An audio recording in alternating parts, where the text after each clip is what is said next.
Then I made it up to the yellow chip games, and I remember the first time I played 1530, I texted my buddy, I'm like, dude, you know what the difference between 3-6 and 1530 is? It's the chips. That's it, bro. They're just as bad, dude. I don't get it. Where do they get these money? I don't understand. Me and my buddy, we make it all of this money. Yeah, I know it's rude to be bragging. They never catching us slacking. Me and my buddy. All right, guys, welcome back to Table One Podcast. Co-host Justin Young, other co-host Art Parman. Very special guest today, Bryan Devonshire, aka Devo. You prefer Devo? I don't know. I've always known you as Devo. Can I just call you Devo? Yeah, right, Devo's fine. That's how I'm The going Bry by guy? in my hometown. The Bry guy. No, like what do your actual friends call you? I know we're friends, but we also haven't spoken in a while. Yeah, well, it's Devo for sure right now. Yeah. When I moved to this small town of Terlingua, Texas, where I call home now, I started working for this river company, and there was this dickhead from New York named Bryan Deck. And I knew I didn't like him. So I was like, okay, you're Bryan D, I'm Devo. I thought you were going to say Bryan Dick instead. It's just like, sorry, did I hear that wrong? Deck? No, I think we're saying the same thing. It's Dick, right? Yeah, all right. I'm sure you've seen most of our episodes, but just in case you hadn't, we typically take our guests back in time to where they were itty-bitty potential gambler and then kind of like follow how their adolescence kind of went and why they picked shenanigans like gambling and poker and dumb stuff like that. So yeah, let's just take you back to your family life or whatever. Where'd you grow up? Well, I grew up in San Dimas, California, and Is that where that movie? Yes, sir. Okay, sorry. What movie am I? So great. Be excellent to one another. There you go. Sorry, Bill and Ted's Excellent Adventure. Sorry. I was like, I know that stuck in my head. Okay, Yeah. sorry. They filmed that shit in Scottsdale. Well, that's kind of disappointing. Yeah, it took like to the 5th time that I saw the movie. My brother and I were like, that's not the water park, bro. And they didn't actually go back in time. I don't know if you guys know how movies work. But they made it look good. Like, we hung out at the Circle K, and there was strangeness afoot quite often. Fair enough. Sorry, didn't mean to interrupt. I just had to throw that in there. Yeah, grew up playing games and being outside. San Dimas has some outdoor opportunities. And I'd say I first started getting competitive with Magic the Gathering when I was like 11. How old are you? I'm 43 now. Nice. Yeah, I opened a beta and limited packs and was right there in the beginning and made some money doing it. And then they changed their rules up to type 1 and 2, and I thought that Magic the Gathering was going to be a total failure. So I sold everything. Sharp. Got into Star Wars, the collectible card game. That's all worth nothing right now. But it was fun. So how old were you when you sold all the Magic cards? Oh, like 16. Okay. I got like 300 for my Beta Lotus. I'm like, fuck yeah. Paid $3 for that in a pack, bro. Dude, yeah. What's that worth now? Like 10 times. Just curious. I sold a bunch of Pokemon cards too when I was 14. They apparently go for stuff now. Who knows? Yes, they have some value, turns out. Still, 16-year-old, $300 in their pocket, plus more, I'm sure. Like, you just rich as shit and just showing off at everyone at the high school? Yeah, I mean, I'd always been hustling, and by then I was playing poker. They let me into the family game when I turned 13 and just had a knack for it. What other kind of hustling did you do? Baseball cards, comic books. My dad restored classic Fords. And we would go to these swap meets and buy and sell parts and like. Oh shit! I remember he like pointed at this one part that was for $1. He's like, "Buy that. You're gonna need that tomorrow." Because I was doing a timing covered job, and so I paid $1 for this part and took it home and cleaned it up and painted it and then sold it the next day for like $150. Damn. And just, hustling.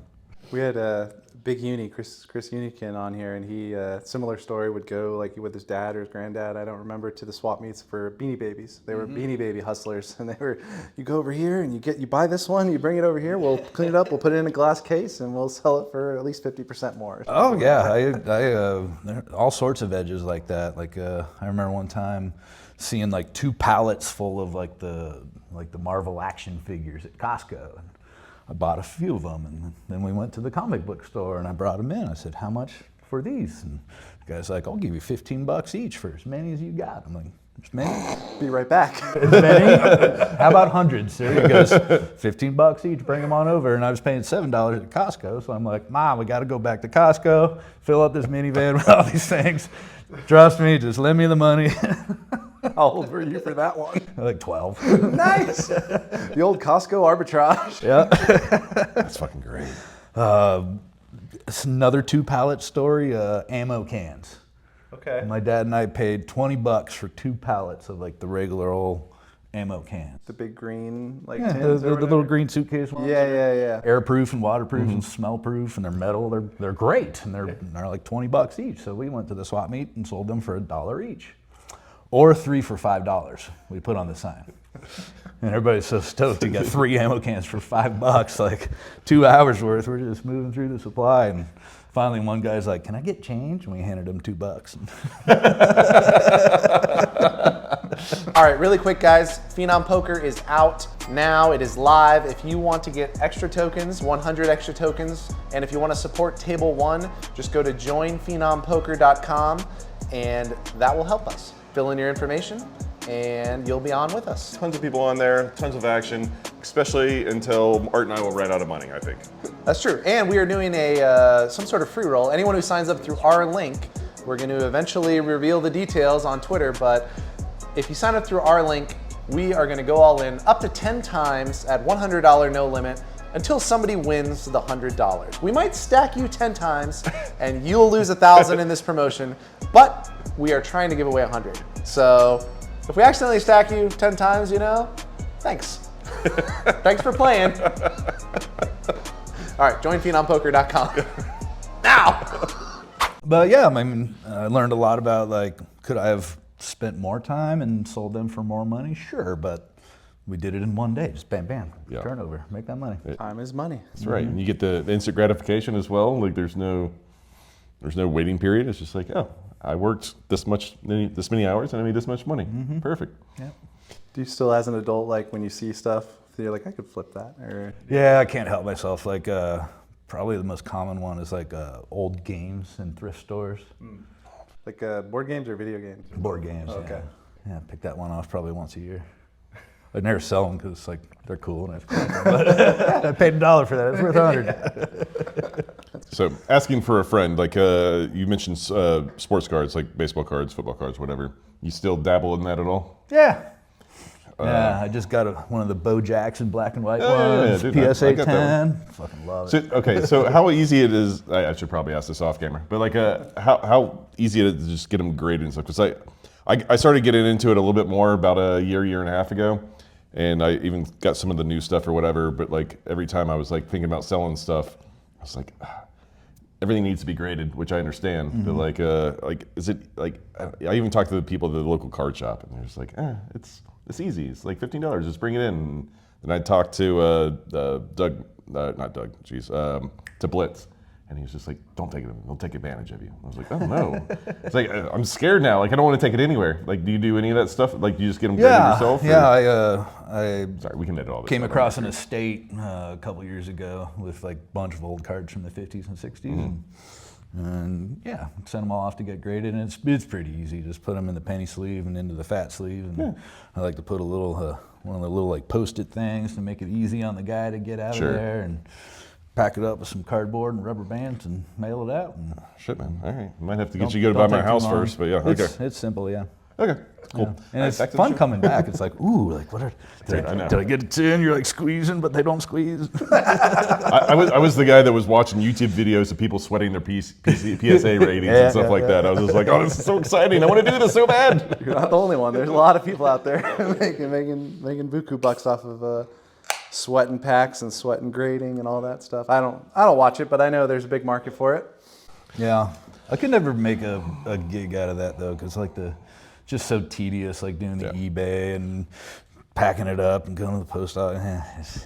So I just sit on them. Okay. Well, I was just going to offer my entire collection to you. Oh well. I'm a buyer, not a seller. So you said you were like getting to play your family like home games and stuff like that when you were 13. Did you immediately crush, or was it kind of like this learning curve? Yeah, it was immediate crush. I couldn't say why. It was all like weird kitchen table variants, you know. Sure. Guts and Nacy Doocy and 8 and 28 and all those Iron good Cross, games. Bloody Sevens. Yeah. Good stuff. And Dr. Pepper, baseball. I love the rain out rule in baseball. Oh my God. Sorry. I don't know anything. Baseball I just 9s and know 3s some of are them, but wild. Okay. I don't know baseball and the rainout rule. Can I hear that one at least? So baseball is a stud game, and if you play with all the rules, the king of spades is the umpire. And if you get dealt the king of spades up, you get to throw somebody out of the game. Sweet. The jack of spades is the steal card. You get to take somebody's up card. Could be a wild card, could be the whatever.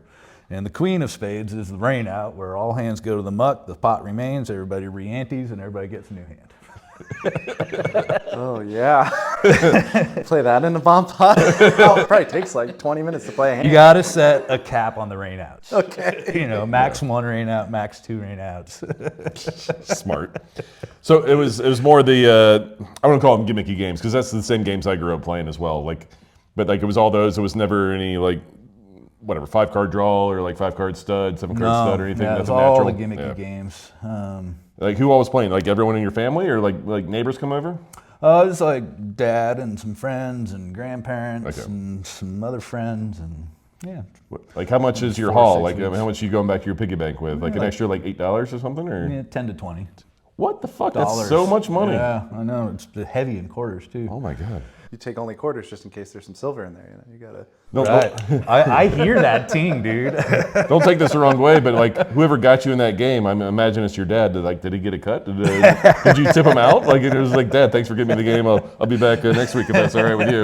You had him working at the fucking stagecoach or whatever the swap meet was called in your town. So I think that probably all evens out. I would be curious to hear the adults' point of view of that because I'm sure they were just amused at this. How does this kid keep crushing us? I don't understand.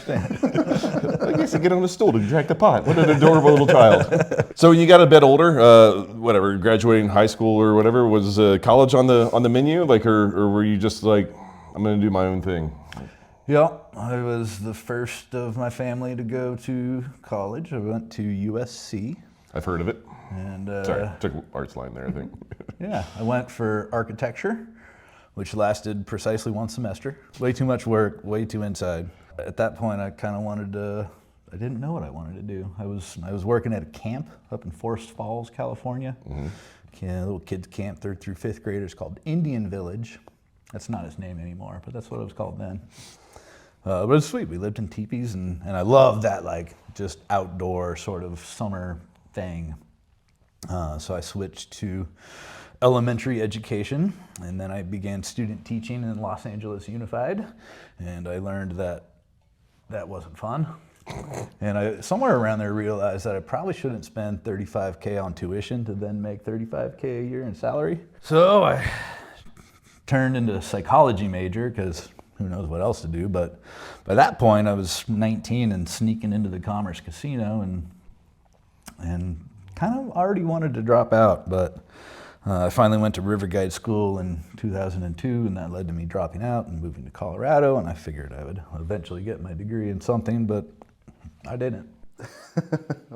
Fair enough. I feel like you kind of breezed by some awesome things in there, but let's at least go back to when you were sneaking into commerce or whatever. Did you have a fake ID, or you just look like this, just a little tinier? And Yes, a little tinier. yeah, okay. So all the same stuff. You're no one Not looks like as that. good, That's I not guess. 21. I was surfer bra, dude. I had my stick on my truck, man. And just rolled around with my board, bra. No, but did you have a fake ID? Did you? No. So Wow. the first place I played was San Manuel. I've played there actually. And I played stud 8 or better. It was the first game I played in a casino, and I won $64, and I tipped everybody on the way out and gave everybody high fives and felt fucking great. And I was playing down at Pachanga and Morongo and all those 18 and older clubs, and then one of my classmates, he's like, yeah, dude, they never check your ID at the Commerce. So I thought everything was on up and up there. That's crazy. Wow. yeah, so I started playing there when I was 19 and started at 3-6 and 4-8 and 6-12 and 9-18 with those goofy $3 chips and up in that little mini top section. And Are there any getting kicked out stories, or it just never happened? Well, I was playing 612, and it was the super jackpot. When it's 100K, and it's Rut-row. aces full of anything, I think, beat. And I've got ace queen on ace, ace, ace, deuce. And the guy on the other side of the table is like, Here we go. so I'm like, fuck, I'm 19. So he bets and I raise and I just hope he folds and he doesn't fold and I'm like, what do I do? Like, do I fold the river? Do I like not show my hand? Like how the fuck do I get out of this? Like I'm 19, am I gonna avoid the jackpot and then get shanked out in that parking lot? Like I'm just like, I'm so stressed right now, even though I got quads. And the river's a king. I'm just like, yes! Yes! Oh, because the kicker doesn't play now. Kicker don't play now, so I drag this big old pot. The table's like, oh no no, Dana, you fucked me again! God damn it! Oh no! And I'm just like, whoo! The happiest $50 pot win of your life. That's fucking great. The optimal play there would have had to been just like, oh, I forgot my ID in my dorm room. Yeah, just, I'll write down my name, and you write down like somebody older's name, and then you get the fuck out. Sorry, I got high school tomorrow, guys. I'll be back. Did I say high school? I'm so sorry. College. My mom's I'm a senior, super senior. I'm so old. All right, real quick. Do you have crypto just sitting in a crypto wallet doing nothing? Then you've probably never heard of Gauntlet. Gauntlet.xyz is a $1 billion research company that manages risk for huge internet platforms like Uniswap, Arbitrum, Jupiter, and a ton of other ones. And how can they help you? They actually curate these things called crypto vaults. And what's a crypto vault? Well, you just put your crypto in, you get an interest rate. The interest rate depends on the supply and demand of that particular token that you put into there. It's kind of complicated, but their algorithms make it like 1,000 poker solvers are working on your side. And you get a return on crypto that was just sitting in your wallet anyway. Here, let me show you how it works. I've got 800 USDC here. I'm gonna put it into this USDC vault. The current interest APY is a little over 9%. So I'm gonna get that for a little bit and I can take it out whenever I want. Now, as you can see, they have a bunch of different vaults, a bunch of different tokens. Do your own research on all of this, which one appeals to you, but definitely don't let your crypto just sit in your wallet doing nothing. It could be here earning for you. So if you've got USDC or USDT, which if you're a poker player, you probably do, you're gonna wanna have it sitting in one of these vaults earning something for you. So head on over to gauntlet.xyz/T1 and it'll take you right to the vault page. You'll be able to check out which one looks good to you. All right, back to the show. Yeah, so then I made it up to the yellow chip games, and I remember the first time I played 1530, I texted my buddy, I'm like, dude, you know what the difference between 3-6 and 1530 is? It's the chips. That's it, bro. They're just as bad, dude. I don't get it. Where do they get these money? I don't understand. So I was playing 1530, never made it up to 3060 before I turned 21.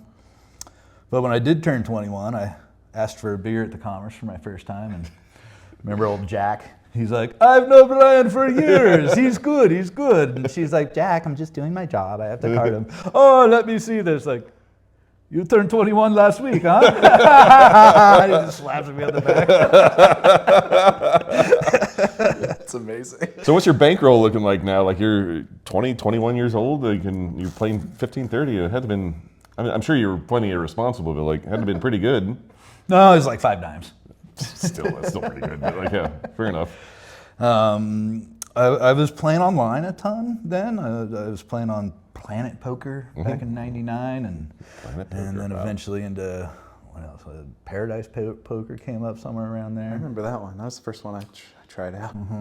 And the one through the web portal. I forget that True. No, that wasn't True Poker. That was I don't remember that one. Yeah, so in 2000 I started like, I seem to be making money at this, and started tracking my records, and never thought about like going pro at all. I was just saying, it's a fun little side hobby. I'm college bound and gonna be educated and stuff. But you gave up on all that. You moved to Colorado. You got your rafting guide license. And Yeah. I moved to Colorado to take a job with a company called Peak 3 Outfitters, and I was going to be in charge of the whitewater side of their program, which was kind of like camp oriented, where people show up on Sunday and leave on Saturday, and the 5 days in between we're doing something cool. So like day one is like high and low ropes while we get them acclimated and stuff. And then Tuesday is like rock climbing, still getting them acclimated. And then Wednesday we climb a mountain. And Thursday we go mountain biking. And Friday we go rafting. Summer camp for grown-ups. Yeah, they trained me in all that other stuff and got my wilderness medical stuff. And I loved it, but I did not like working for the company very much at all. Yeah, they fired me before I could quit. And so I went into the fall of '03, kind of like this, like, what do I do now in the off season? And Was it just online poker in Colorado? They didn't have any live places for you to play? well, it was mostly online, but I discovered the poker game at the town of Cripple Creek, Colorado. Up on Cripple Creek, No. she sends me. Yeah, it's cool. It's at like 9,000 feet, mining town, bunch of old history around, and you could play 1 to 5 spread limit stud, or 2 to 5 spread limit hold'em, or 5-5 fixed limit hold'em. No bet more than $5 ever. Okay. Yeah. And the first time I went there, I had like $40 in my pocket, and I spent all that bankroll moving out to Colorado and stuff. Yeah. And I decided to sit in the 1 to 5 stud game. And about 10 minutes later, the seat that I would have taken on the hold'em game catches the losing side of the bad beat for $20K. And I'm just like, damn it. But I learned that day what a prop was. Somebody sits down at a table and goes, are there any props in the game? And this guy goes, yeah, I'm a prop. I'm like, what the hell is that? And he tells me what a prop is. And they're like, yeah, we need props. And For those that don't know, It's like a it's a shell, or yeah. It's not a shill. A shill uses house money. Oh, okay. You work for the casino, so I had to get my gaming license, and I had a schedule Monday through Thursday from noon to 10 p.m. was my schedule. And I had one other colleague who was also a prop, and we used our own money, and the purpose was to get the games going on the slower days. You know, if you and I are sitting there playing gin and, you know, mom and pop walk in, they want to play cards. Oh, I got these 2 boys that are waiting to play cards too. And you get the game going, you get the cards in the air, and then people show up, and then when there's a list, the props leave the game, and they have the seats, and then as the game starts breaking down, you prop it back up. okay. Yeah. We just had Joe Bartoli on a few weeks ago, and he did a similar thing at the Horseshoe, actually. But yeah, I thought they were one and the same, but it makes sense now. Yeah, I thought it was great. I got paid $10 an hour and got Okay. benefits and worked for the casino and was beating the game for like $17 an hour. And they used 50-cent pieces for their rake. They would chop it down to the half, and you hear that ting. I knew that was silver, and I would just send $1 to the dealer, and he'd send me the silver 50 piece, and yeah, mined a bunch of silver out of them games too. Well, it was a mining town, you said. It is a mining town, you're right. That sound is so distinct. It's such a high-pitched ding. So how long were you a prop for? I was a prop for 2 years, in fact, from '03 to '04. Worked at 2 different joints, and Where were you living at this time? I was living in Colorado Springs, Okay. Colorado. Yeah. Cool. Sorry. Yeah. Semi-familiar with the area, but that's fucking awesome. Did you like the lifestyle? I mean, like, you're your own boss essentially. I mean, I guess you're on call a bit, but like, Well, I had a set schedule, and I loved it because it gave me an opportunity to like really start studying. It's an hour commute up and back, but they got these shuttle buses that run even when it's snowy and everything, and it's like $20 to ride the bus round trip. And so I just read every single poker book out of the Colorado Springs library over the course of many months, you know, driving up and back down the hill. And made you smart.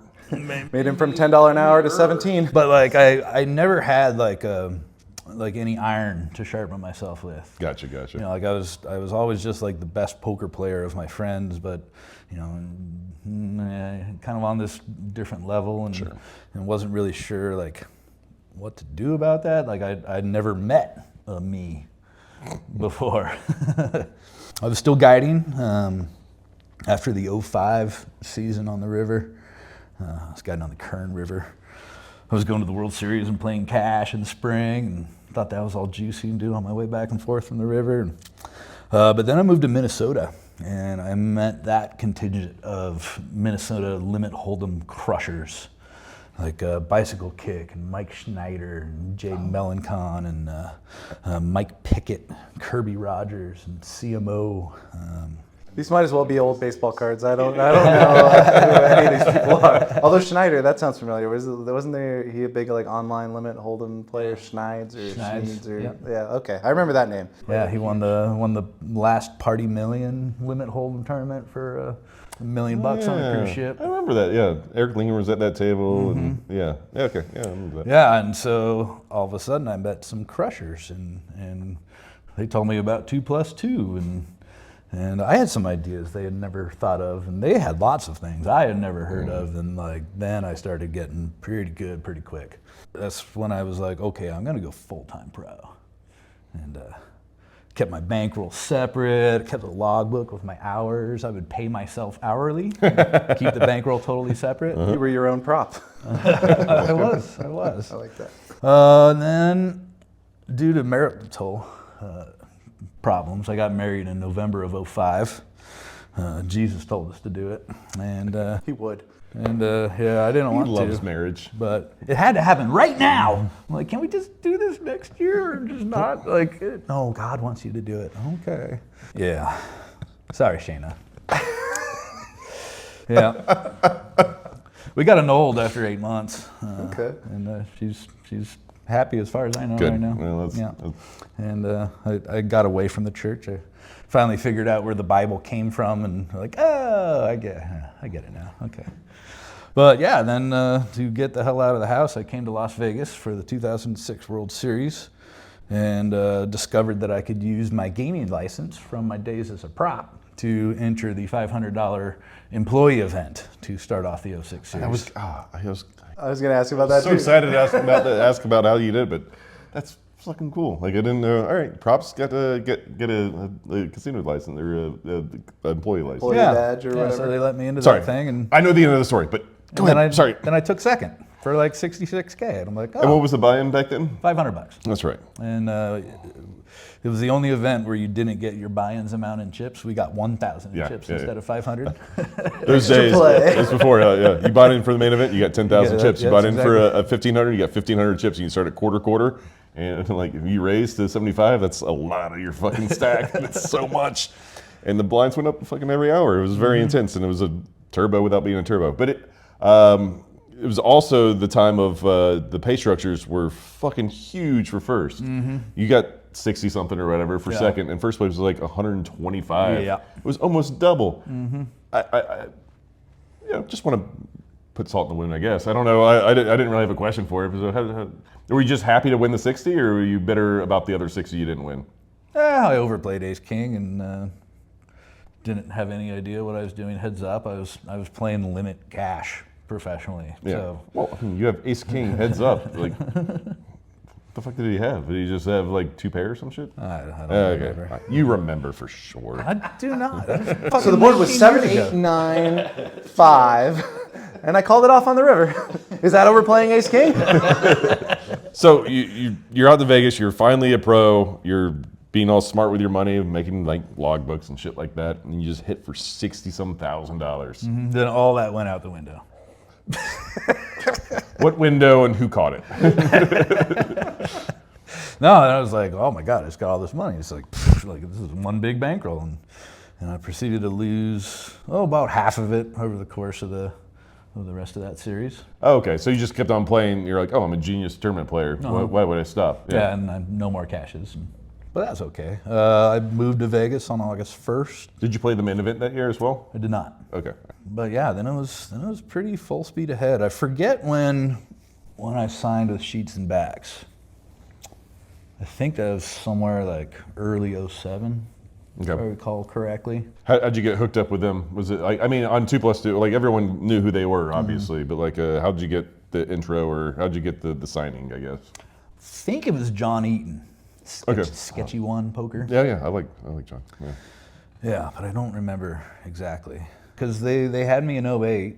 I had a real big year in 08. But they didn't have me for my second place in 2007 in Omaha 8 or better, $1,500 event. That's right. Yeah, you got beat by some Russian prick. I surrendered Russia's first bracelet, Yep. which which was fine, you know. Like I could have won $50K in a bracelet there, but then all the Russians went to cake poker over the next couple of years, so that was okay. It was an investment. Cake poker was amazing. Oh my God.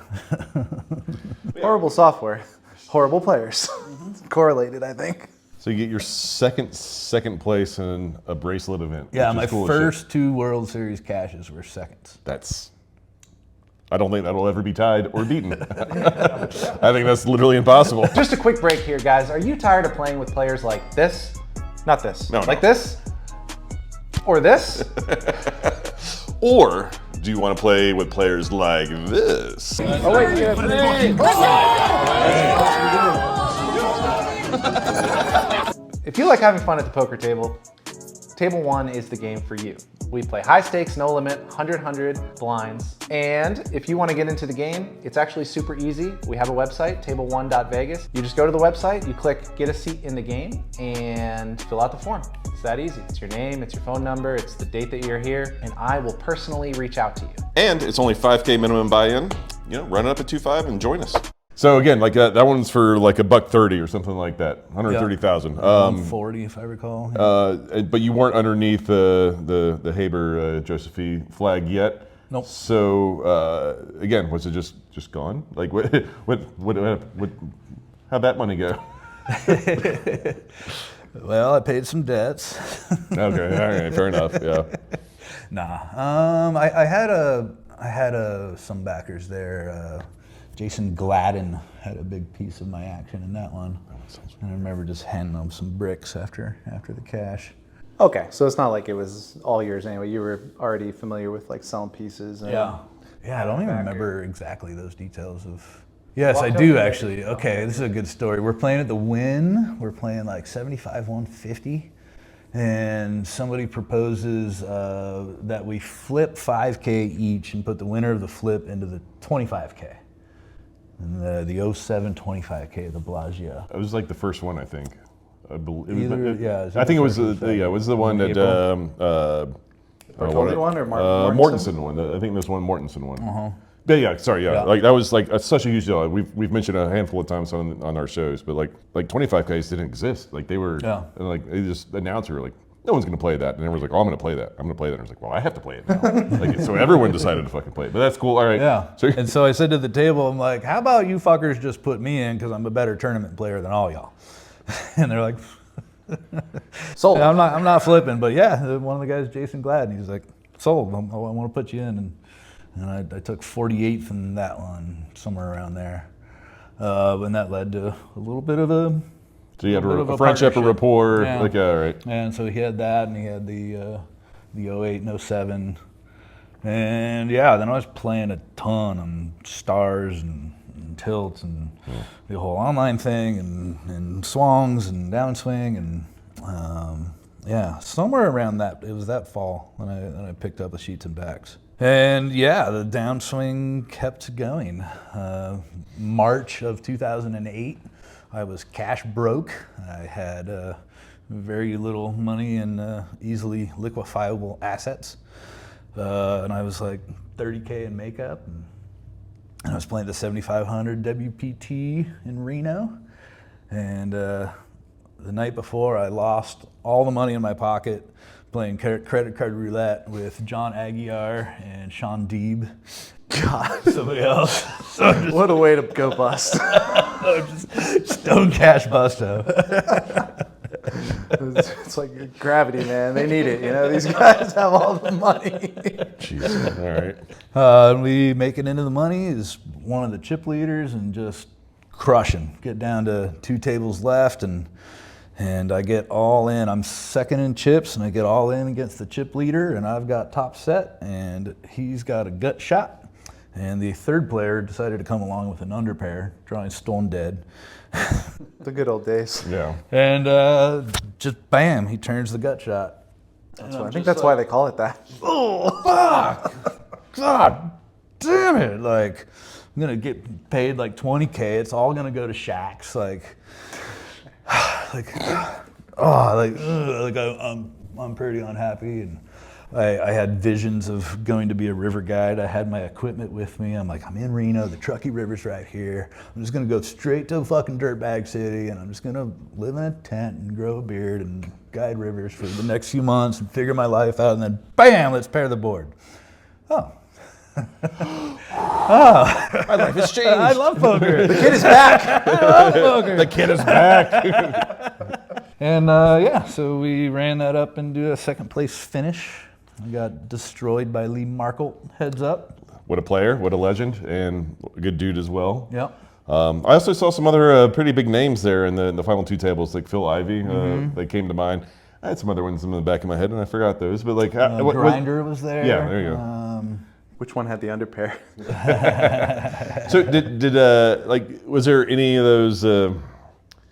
I know you'd been playing tournaments for a while, but like, was it like any intimidation as fucking Phil Ivey? Like, I mean, obviously you had to play with him if you get down to final two tables or whatever, like, or the Grinder. Or, like, Yeah. they were so famous at that time. Like, I mean, it's tough not to be like in awe. Yeah, definitely. And it was certainly my first time like in the limelight, really. I got a signed book from Barry Greenstein, busting him out. It led to another signed book from him that he signed a nice call asshole. Oh my God, What a dirty mouth. Best 2+2 thread I was ever a part of. So like the night before the final table, I posted in Beats, Brags, and Variants, my copy of the Barry book, Ace on the River, all signed. And this other user named Gonzo photoshopped it, and he's like, mine looks a little different, and it's like Barry Greenstein, Ace King, Gonzo, Deuce 3 offsuit, and like Rivers the pair for the win, and Barry Greenstein, nice call, asshole. But it was just like brilliant Photoshop, and everybody's like, seriously, Barry wrote that? And everybody got a kick out of it. And so then I sucked at him, and in the 25K a couple weeks later, nice call, asshole. Oh, you really wrote it that time? Yeah. That is good. It's on my shelf. Right, Love I guess he reads 2+2. Yep, he definitely commented on that. It was so brilliant. Fucking Phil Ivey, like every hand I've ever played with him, like he calls my bluffs and folds to my value. I don't know why he's the best. I don't know why. I don't understand. He's so fucking good. He's so good. So you get second place again. I know that was a bit of a theme so far, but like that's for like $250,000, or what'd you get for it? No, it was 270. 270 plus So you had 15K for a sticker and yeah, clear the makeup, and you have one of those 50% deals or 40%. Yep. Okay. yeah. So you're back. You're back again. Yes, and SHAX wanted me to take all that cash to Vegas for the April series, the 25K. right, They right. wanted me to like distribute it all. Of course, to, yeah. You have to do to all the horses. all the grunt work for And, for them. Yeah, that's right. I've never even thought of this. Like I didn't collect the night of, just went out and partied. And then the next morning I've got my brother with me, and like we go to the cage, and they just like start bringing out these bricks, and I'm like, oh, those won't fit in my pocket. Like, Hold on, let me go downstairs. That doesn't look suspicious at all. I've already checked out of my room.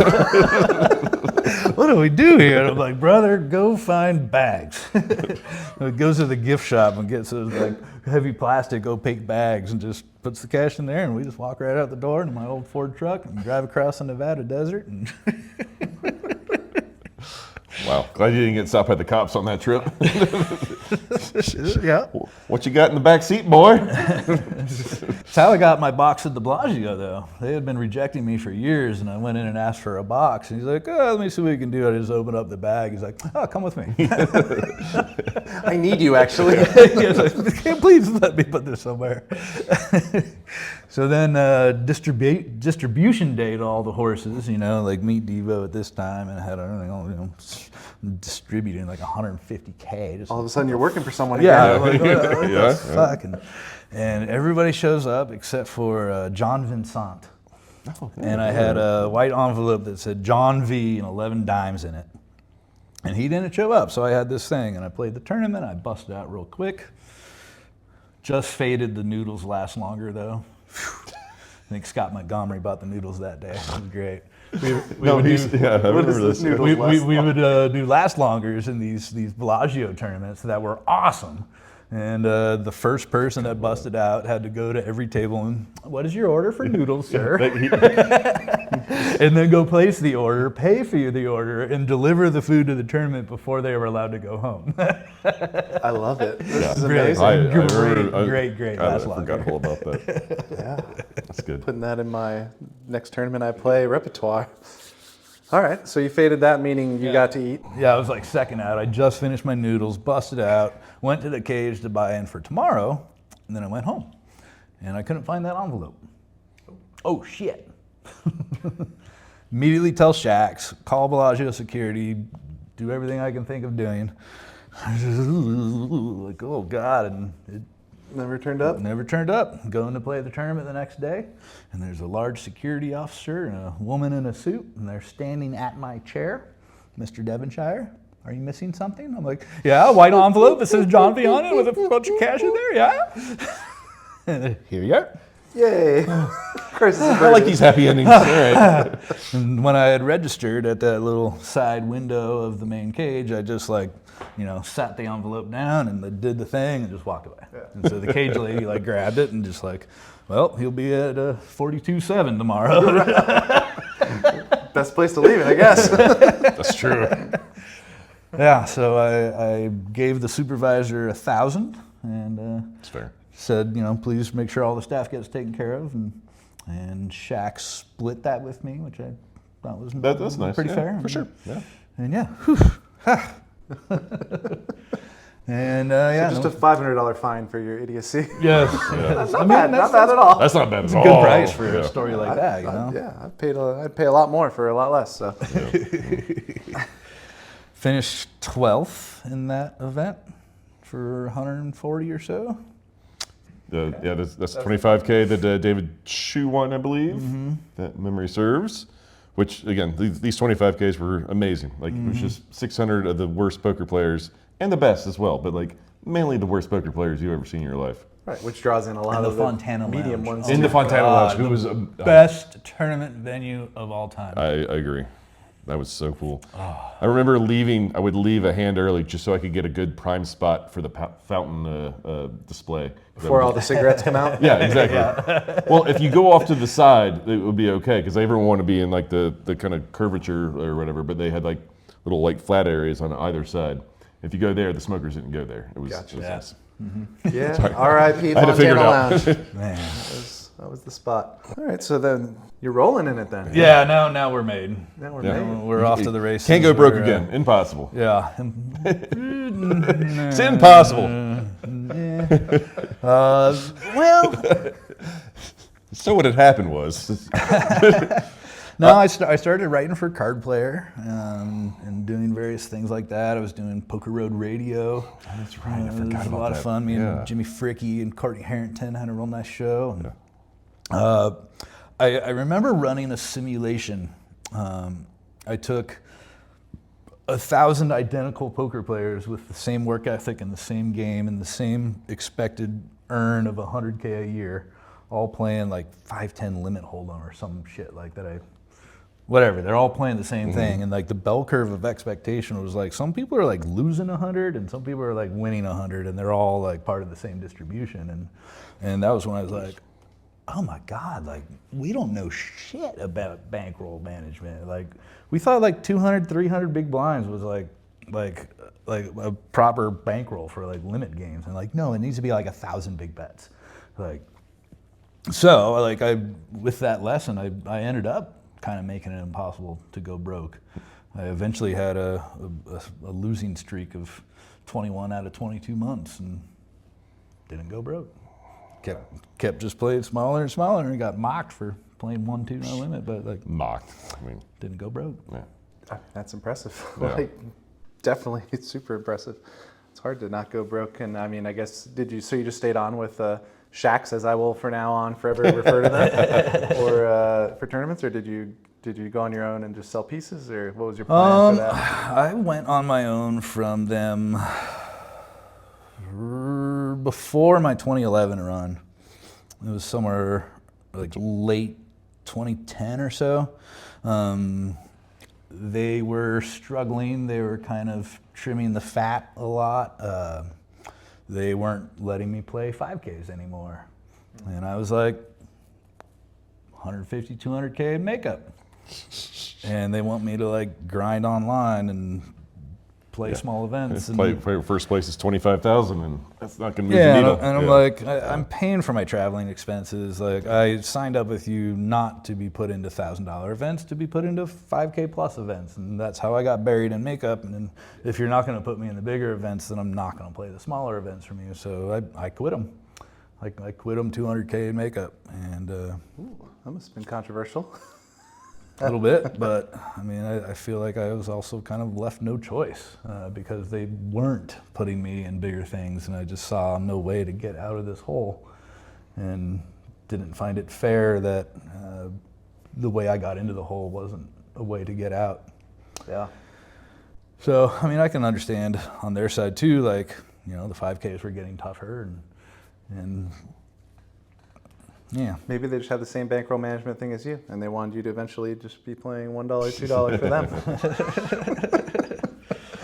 Oh, so you guys are not on good terms, or is the hatchet buried by now?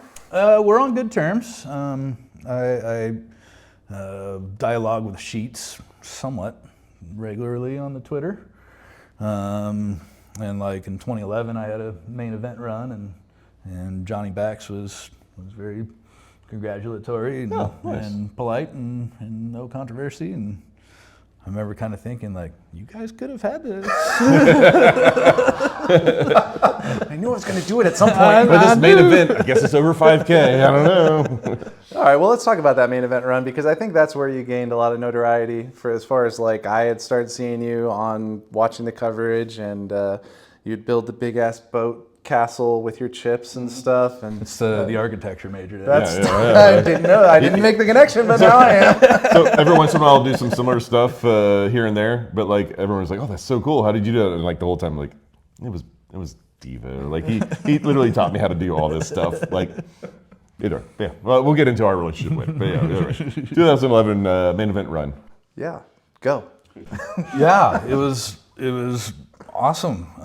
It was also weird because it was so like post Black Friday, and it was another one of those spots where it was, you know, kind of like, oh wait, like maybe it's time to do something else here. You know, I got down to my last 20K, which is 20K. I think is a pretty important threshold. Like when you're coming from nothing, like getting to 20K is like, okay, like we gotta roll. We got some room to maneuver, and like I think 20 to 100 is like the same as 0 to 20. Yeah, that's about right. So like, fuck, down to my last 20K. Like, oh shit, what am I gonna do? I'm just gonna screw myself to a table. Okay, well, we'll play the main event and see how that goes. So you spent half of your bankroll, or do you still? Yes, I'm happy that you like about 5 minutes ago. You're like, guys, bankroll management is everything. Well, You're It like, is till it's not. also, to your credit, in 2008, and even now, like me personally, if I had 20K to my name, I would put 10K into the main event. I still would.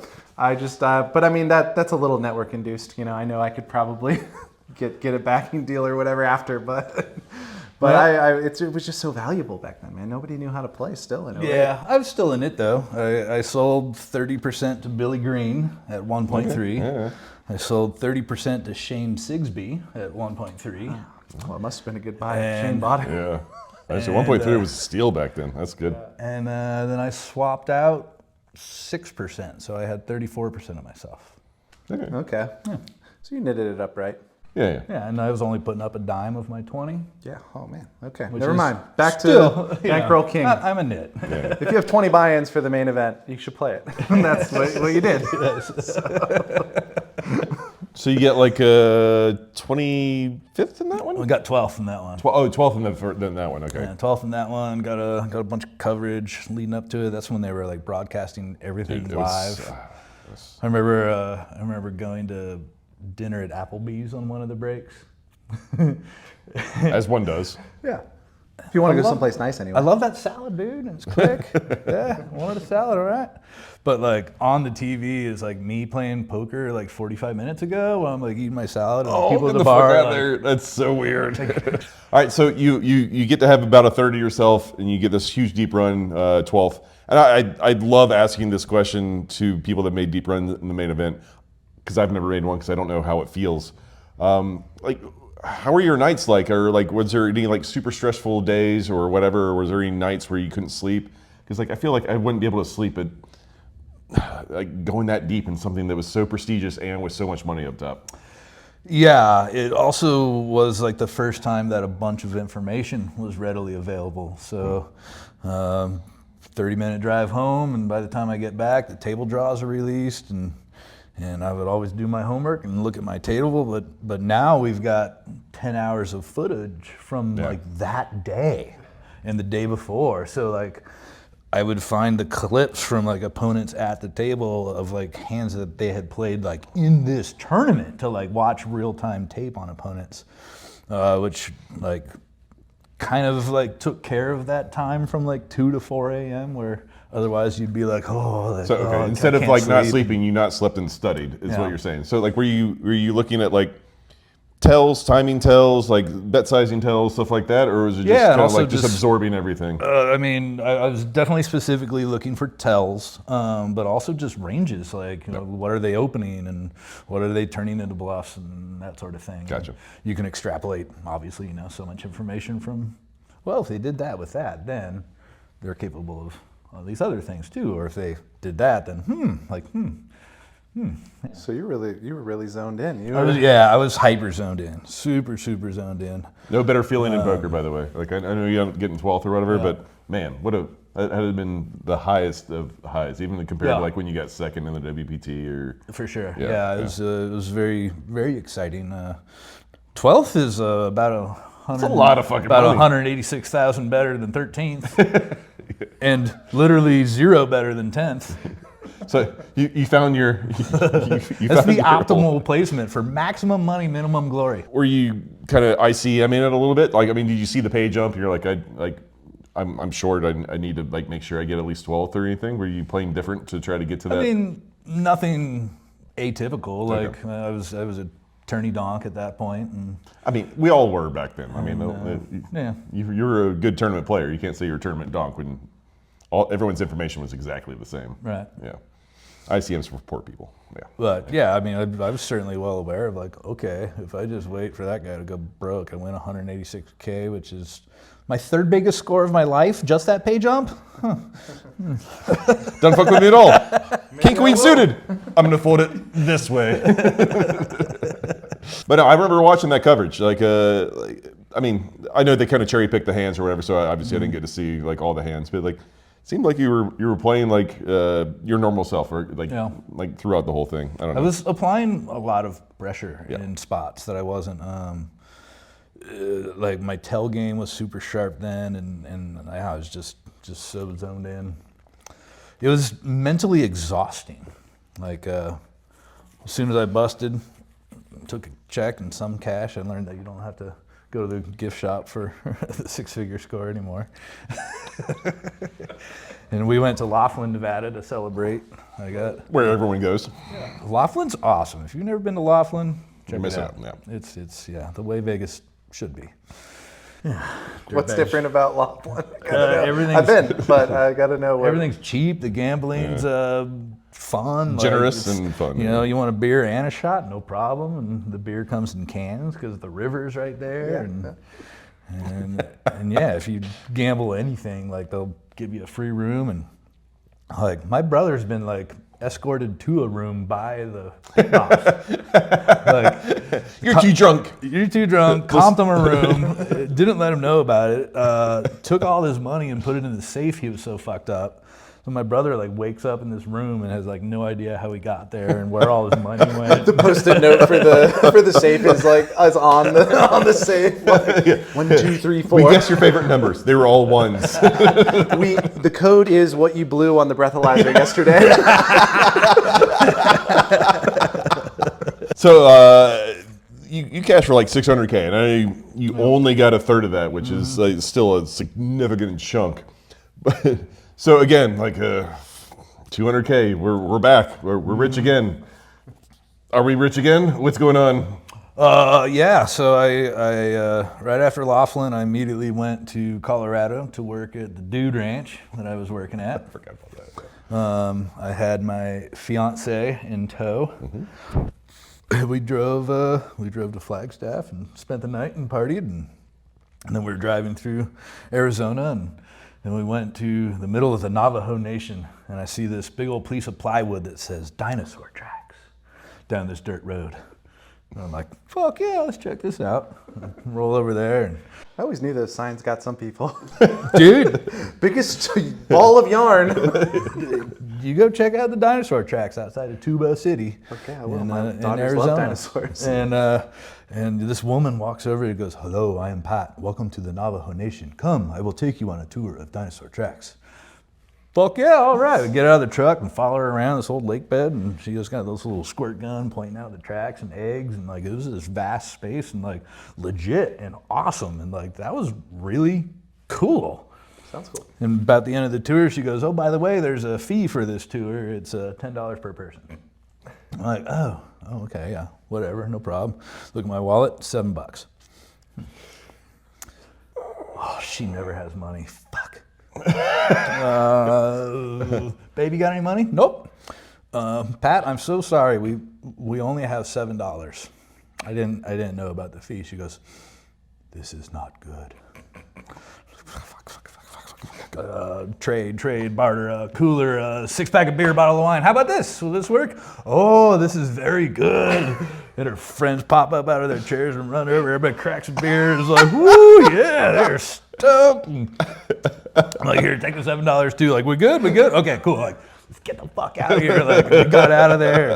And I realized, like, oh my God, I just bootlegged because, like, booze is forbidden in the Navajo Nations. And now I'm like, oh fuck, maybe they're gonna like come back and get me again. And I just realized how stupid I was for not like cracking a beer with them. And just, tell me more about these tracks. You should be like, all right, we're square? Okay, can I have a beer? Can I hang out with you guys for a little bit?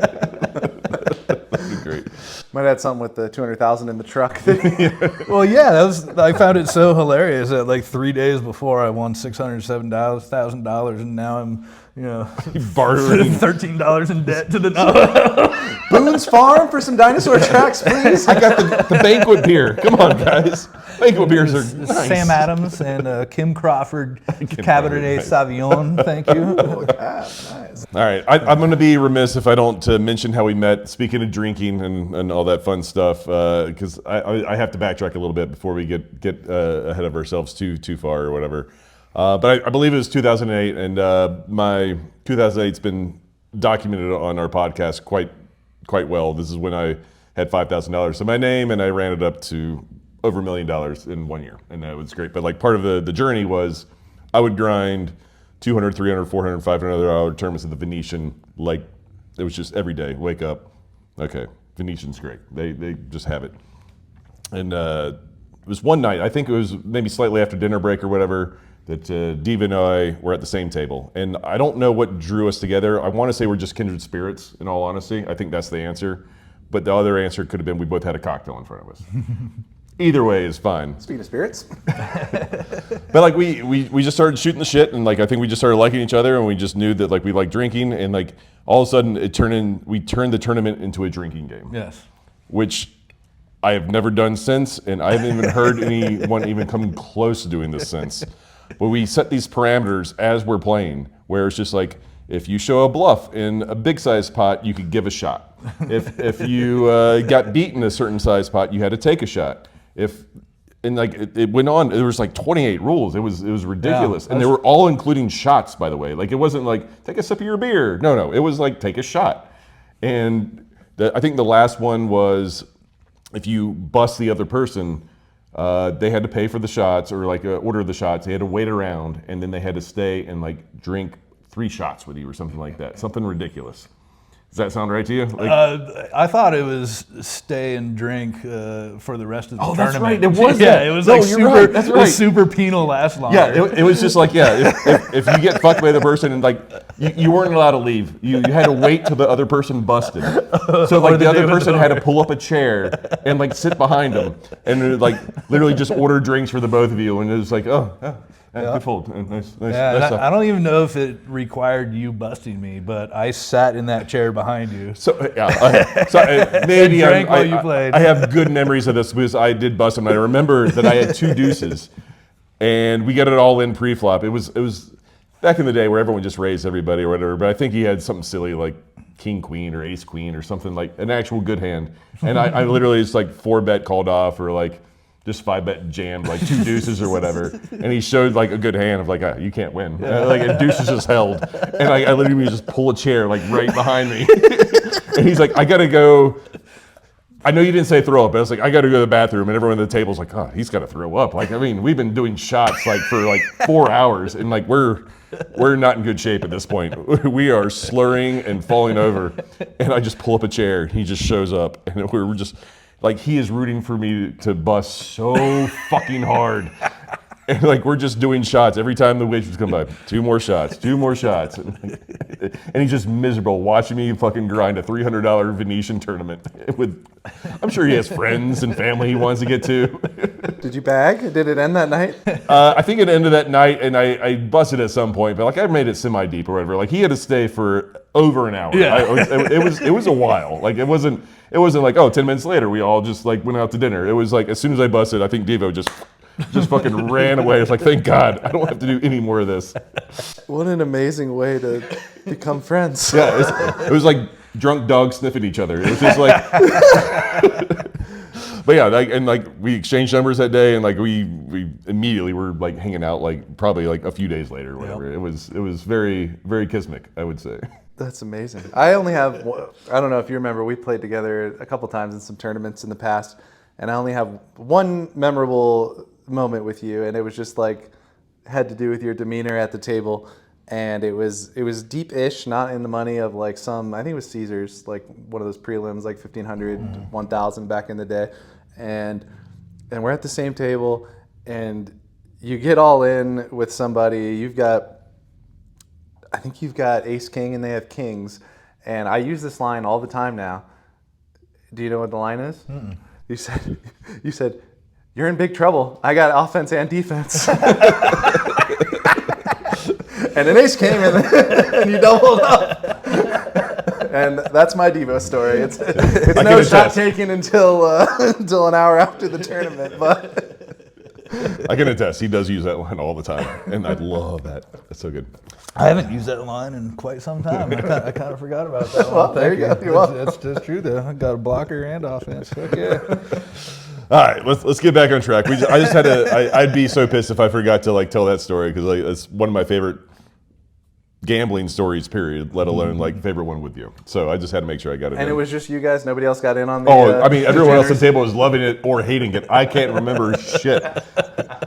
All I remember is I had so many chips, and then at some point I had no chips, and like all I wanted so bad was to make him sit behind me. I was just like. I've won the tournament. Is good. I've won the tournament now. Let's go. Oh, that's great. All right, 600K.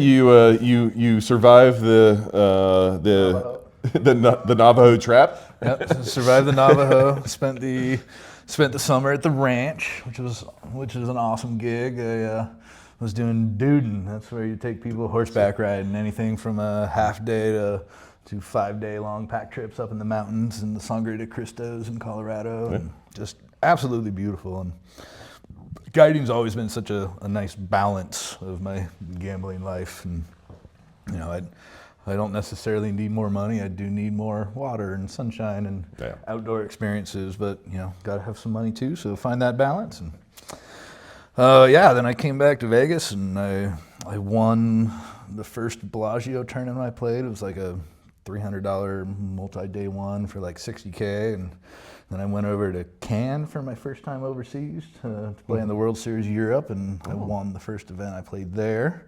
It was a non-bracelet $500 tournament, but I thought that was pretty cool to win back-to-back tournaments on different continents in the same week. That is cool. I was thinking of moving to Spain at that point, actually. We were going to go to Cannes and then go check out Spain, but like while we were in Cannes, Spain said like they're cracking down on online poker, and that's when they made it like just Spain. Spain only. And Italy were both like in the same, but I remember that Poker Stars got Spain. Oh, the first like when the segregation of all this. Yeah. And so I was like, well, I guess I can't move to Spain. So that was your first trip overseas ever, or they were just for poker? Ever and since. I've been all over North America, but Did you? So you didn't like? You just went to Cannes and then came home. You didn't like explore and any of that? oh, then we went to San Remo in lieu of Spain, and I was just playing poker and. Oh my God, the cash games there.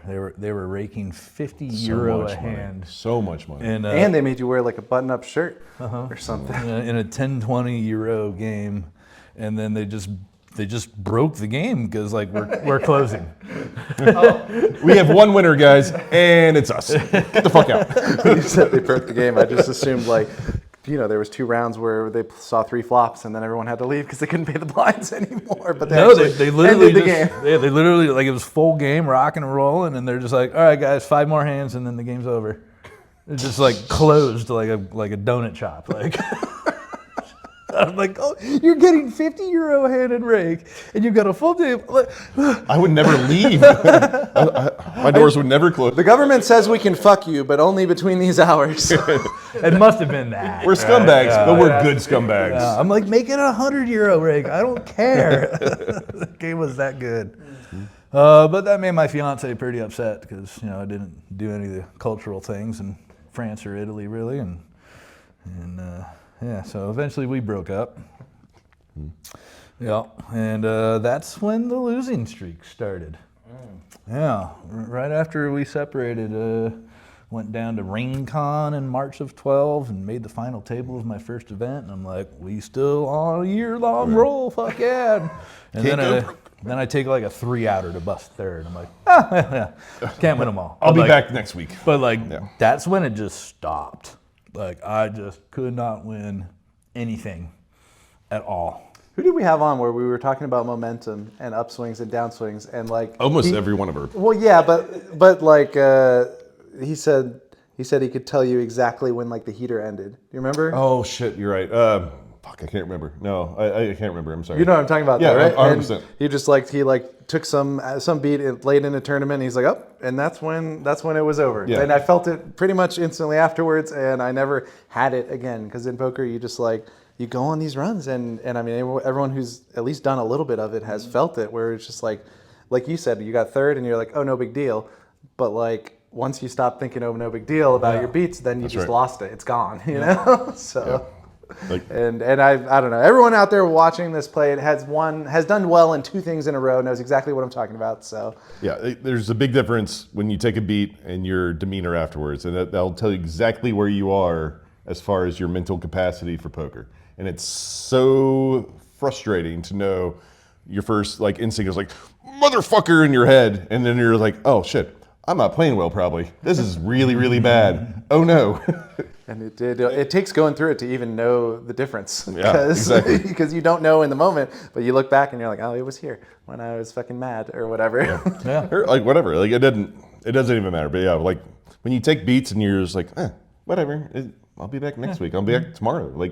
I still have 10 big blinds. I'm still here. I'm still gonna win the tournament. It's not a big deal.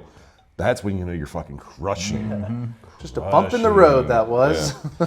Either way, so was this the start of the 22 months or? Yep. Okay. Yep, that's exactly when it started. I lost March, April, May, June. I know how I to don't think we have enough time for that. I won like 4K that September. Oh, yes. It's turning. It's not turning. It was HPT Colorado and had lots of chances there and had a piece of David Baker, old, at the final table, and he immediately bust 6. And oh my God, maybe this is something that probably might want to be edited out, or maybe not. I don't know. But I was also auditioning to be the spokesperson for the HPT at that same time. And they ultimately offered me that job before they offered it to Miss Maria. And but I was in the back production room area with all the whole card cams and oh no, all the you have things. a piece of ODB? And I'm like, oh, no. I have a piece of ODB. Oh no. And my cell phone in my pocket. And I didn't do anything about it. But I'm Clearly, he's out in 6th. Clearly didn't cheat. He lost. But I remember thinking this might be a flaw in security. Tighten up your ship, guys. I think you should leave it in. But either way, that's fucking. That's a true story, and yeah, no foul play, and you know, I've always had a pretty trustworthy reputation, and I'm proud of Of course, that. yeah. But no, just keep getting beat, and like I quit playing the 30-60 game in Vegas and stuck over 100, and I just went down to like 1-2, and just like, all right, let's just, you know, Gotta be able to beat these people. keep studying and just weather the storm, and then yeah, it led to me selling my place in Vegas. I went I went 1 for 31 at the 2013 World Series. My one cash was for like 4.5K in a stud 8 tournament, and like I didn't cash that ticket until I busted the main late on day 3. So I go in to cash this stud 8 ticket from June 19th, and she hands me the $4,300 or whatever, and can't wait to get the fuck out of the Rio, and she goes, "Congratulations." It's like cringe. They mean so well. I know they do, but God, there's no worse fucking thing. Yeah, no one coming in after the main event for a $4,300 ticket from June 19th is happy about it. But I mean, I guess on the bright side, you know, they're not under a bridge. They have this. They could at least wait 2 weeks or 3 weeks to cash $4,300. So you know, good point, how bad could it be? So, all right, what's your mentality? 2013, like, fucking basically brick the World Series. Where are you going now? Yeah, I mean, I took out a hard money loan on my house through Johnny Monet. Angry John sometimes happy John, depends if his wife's around, but yeah, all right, fair enough. Usually happy. He is a happy guy. Principled.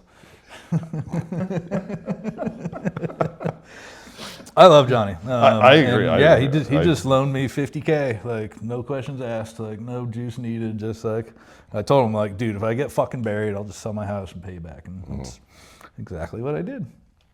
So I lost my house, and that was okay because I was not really happy in Vegas anyways, and had a girl in Colorado at the ranch, and so yeah, I pulled up stakes, and I remember feeling so weird, like closing my Bellagio box and closing my Aria box, and It's an end of an era. I mean, it really was. I mean, it's yeah, and I didn't really know what the future held for me, but yeah, I moved out to Colorado, and well, I'm fucking buried and on this losing streak, and maybe I'm just not good enough anymore. And but then December of 2013, I just won everything at the Colorado State Poker Championship, and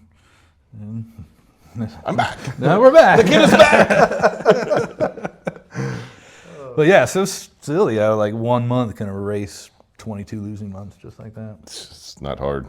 Yeah. Just got to get that tipping point of confidence. Like whatever it is, whatever it's one tournament or 2 tournaments or whatever, 1 winning week, 1 winning month, whatever it is. Beating up on 1-2 is what did it for me. Yeah. Like I went all the way to the bottom to rebuild. Yeah, like I sadly had this conversation with my wife not that long ago, and like I'm going through a downswing right now, and she's like, "You don't seem okay. Are you okay?" And I was like, "No. Like I honestly feel like I'm searching for the bottom right now because like I know once I hit the bottom, I'm gonna be okay." And I was like, "God, did I just say that out loud? Holy shit, that's so scary." I was like, "Fuck." I was like, "All right, well maybe things aren't okay if I just admitted that." Are we gonna cry again? I don't know. I'm always on the verge of crying. I'm just built that way.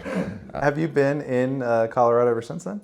2013? I was there for a while, and I was really loving the routine of skiing and rafting, and that's when I started getting into the fantasy sports.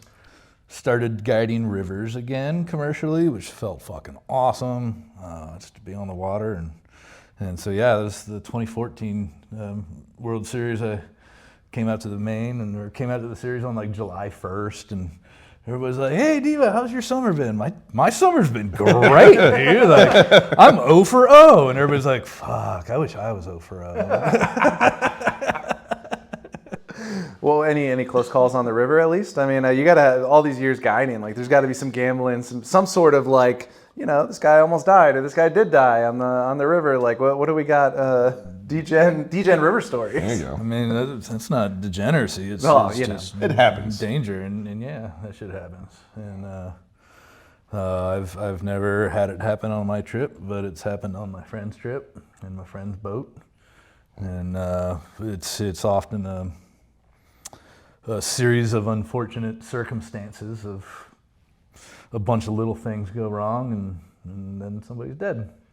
Yeah, I was just thinking. Good question, Art. I'm thinking close calls, man. Well, I mean, like, there's plenty of those close calls where like, whew, it's so funny. Like it feels like in most endeavors we take as humans, like something rather extraordinary happens in the early part of that process, and in your lack of understanding, you're like, whoa, that must happen all the time.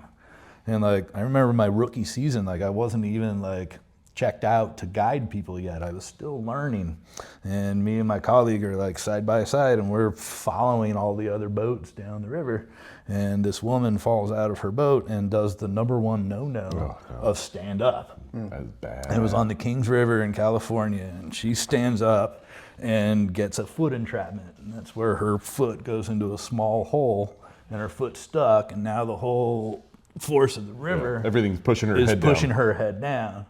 And it was wide enough and fast enough that I could immediately tell that she was fucked, and that there's no way for us to like park the boats and like come back upstream and do like a. It's not like you could jump out and save her life or anything. Like he'd be just as fucked, if not just down the river somewhere. Yeah. No, that's exactly what I did. We did a live bait rescue, and my colleague hooked on a carabiner and a rope to my life jacket, and I jumped into the water, and I caught her life jacket and like heel picked her basically, and just like. So you were coming up like behind them. I was behind her, and I saw her, and I knew we had like one. If you would have passed shot. by, you. If I passed, she's dead. Yeah. Okay. Holy shit. But like, we're rookies and like making these decisions like this. Yeah. But like, I know if I pass by, she's dead, so might as well try. And got lucky or whatever, but I got her and fucked her foot up. There are consequences. That happened 15 years later. She'd sue you after you saved her life. But all right. Right. Yeah. And so, you know, I'm on her back, and I've got her by the life jacket, and then I'm being pulled in. So like, I'm creating an eddy for her now to like breathe in, and pulls back to the boat and yanks her back in, and she's like, "Thank you." Like, she knows her foot's fucked, but she also knew that she was fucked. Yeah. And it was like my third week. I'm just like, holy shit, this river stuff is intense, bro. This must happen all the time. And I don't have any story. I mean, that's a pretty good one. To it at all. Okay, so it doesn't happen all the time, and you happen to get to see the worst stuff pretty much right off the bat. But I mean, my last trip, my very last trip was Grand Canyon. We launched August 15th of 24, and it was a well experienced private trip. A bunch of veterans, a bunch of friends and colleagues, and a bunch of us have done this trip together. So like, we work really good together. And as a trip, we decided to like fuck off the first week, and like just kind of wasted 2 days like doing all these things that we wanted to do for no other reason than most trips like want to like get through all the rapids and then fuck off at the end when you know how much time you have to play with. But we're like, nah, we got this, we good, let's fuck off the first week. And because we did that, we ended up 2 days behind all that flooding at Havasu that evacuated hundreds of people and took 5 lives. And like, we would have been literally in the middle of that on that day. Instead, we were 2 days behind everything. Holy shit. It's like, damn. Fucking off is good, guys. Let that be a lesson to you. But if you want to fuck off, Yeah, Could have gone the other way too, though. Yeah. You know? Like, Take the small wins. I think that's more what it is. Just or at least recognize when you ran good. yeah, we ran so hot. I do want to touch on the 2014 run just Yeah. a second, and then like we can kind of. No, we're out of the bottom. Let's talk about the uptick, and then let's talk about DFS and what we're doing now. Yeah, so went to 24 Main 0 for 0 and just had a real nice run. Nothing special happened. Just I mean, 25th out of don't go bust. 8,000 people. I mean, that's not nothing. I mean, it's the same kind of feeling. Like, was it similar to 11, or like were you kind of relating one against the other, or was like a different focus or a different feeling like throughout the days?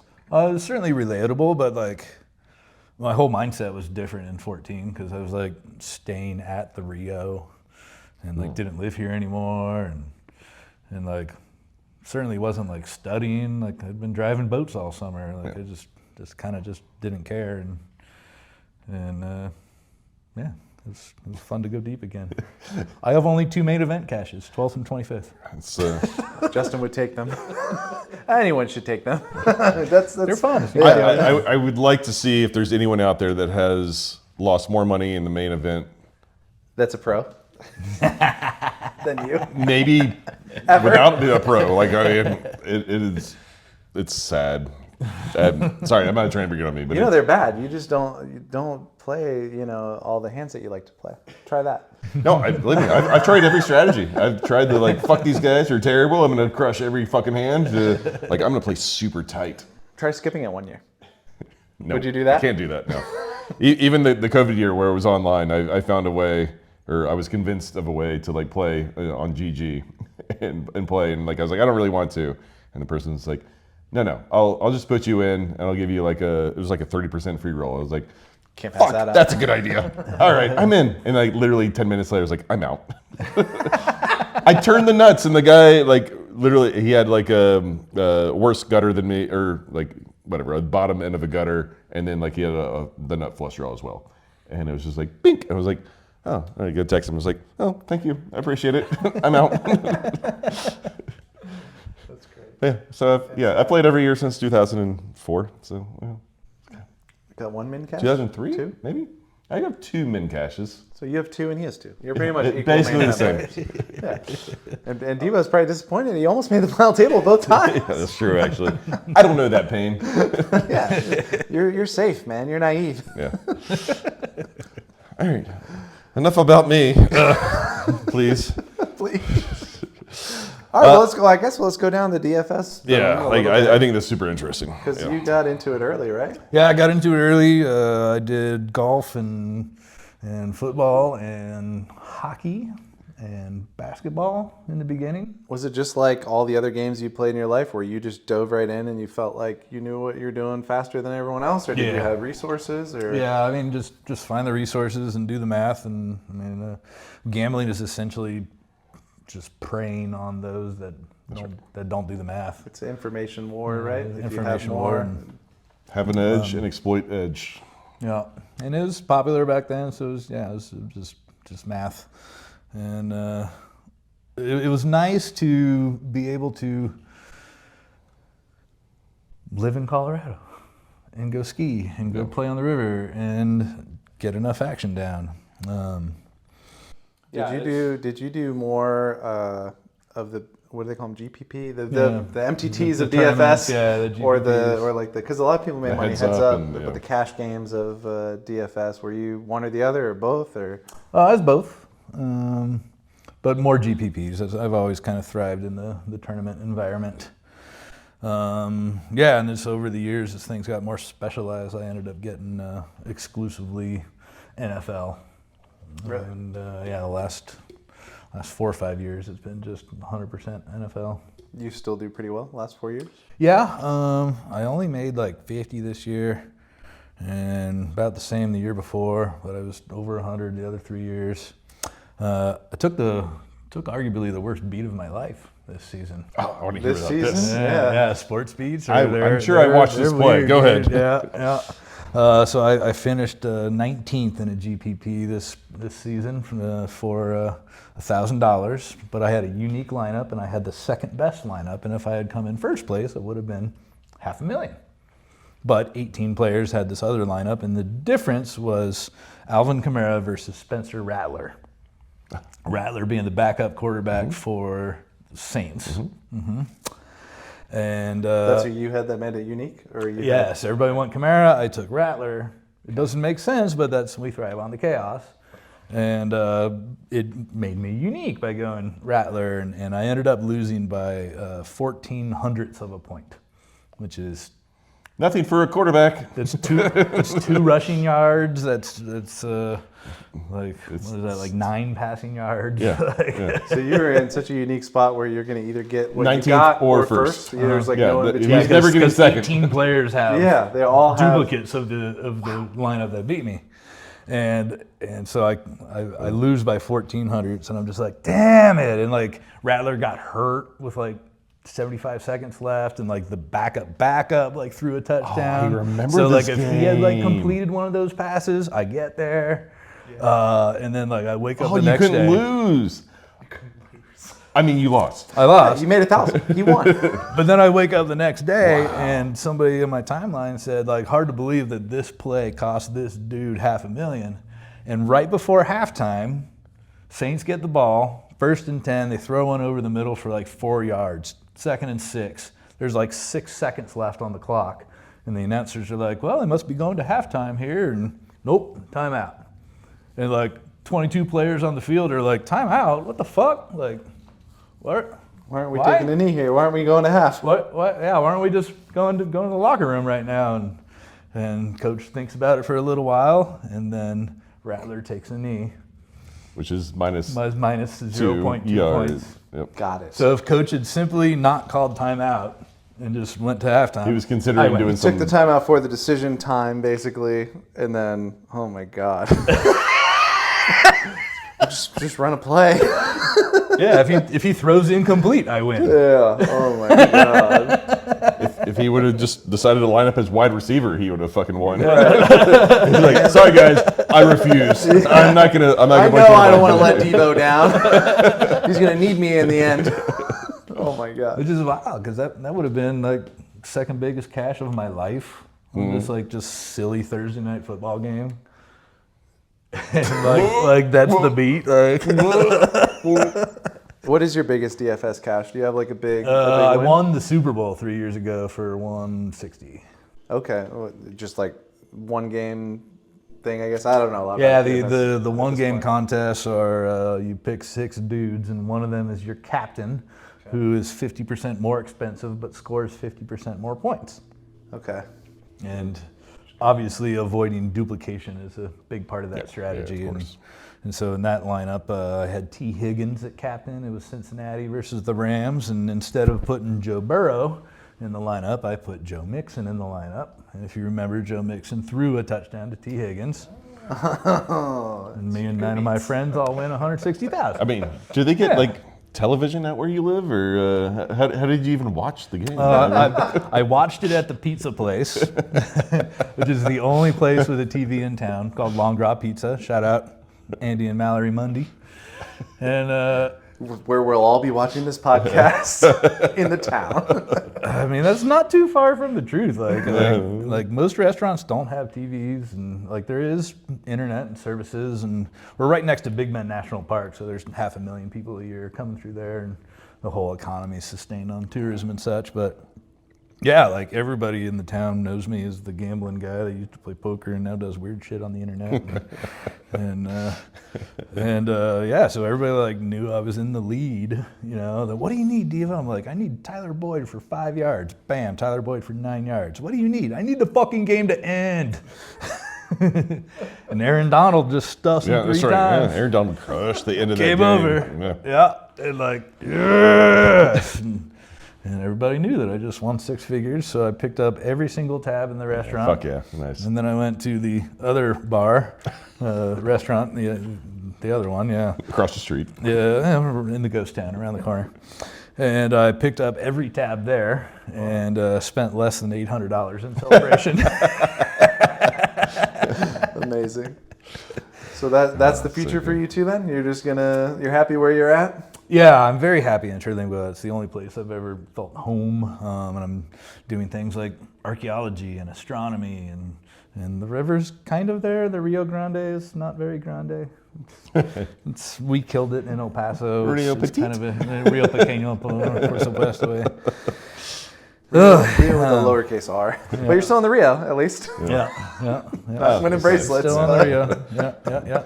They went to the horseshoe. He went back to the Rio. That's good. Yeah. I'm the program director for a small community theater for the performing arts. Which I love, by the way. I get little like clippets of videos or like photos or whatever, that shit.